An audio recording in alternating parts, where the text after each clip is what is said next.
अस्सलाम वालेकुम दोस्तों, उम्मीद है कि आप सब खैरियत से होंगे।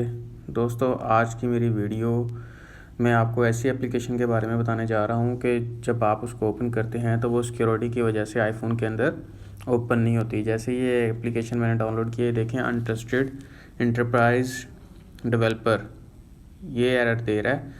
इसको जो है आपने ओपन करना है तो आपको किस तरह ओपन करना पड़ेगा ये हम आज इस वीडियो के अंदर देखेंगे। तो चलिए हम स्टार्ट करते हैं। आपने क्या करना है, सबसे पहले इधर आपने जाना है सेटिंग्स में। सेटिंग्स में जाने के बाद आपने ये चैनल पे जाना है। चैनल पे जाने के बाद आपने क्या करना है, ये वीपीएन से नीचे आ रहा है डिवाइस मैनेजमेंट।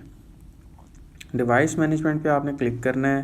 इधर ये उस एप्लीकेशन का लिंक आ रहा होगा, उस एप्लीकेशन का नाम आ रहा होगा, आपने उसको क्लिक करना है और यहाँ पे ट्रस्ट कर देना है। ठीक है, जब इसको ये वेरीफाइड हो गई है, अब मैं उसको वहाँ से जब चलाऊँगा तो अब ये चल जाएगी। देखें ये चल पड़ी है। ठीक है, उम्मीद है कि आपको ये मेरी वीडियो पसंद आई होगी, इन्फॉर्मेटिव लगी होगी। अपना और अपनी फैमिली वालों का बहुत ज़्यादा ख्याल रखें।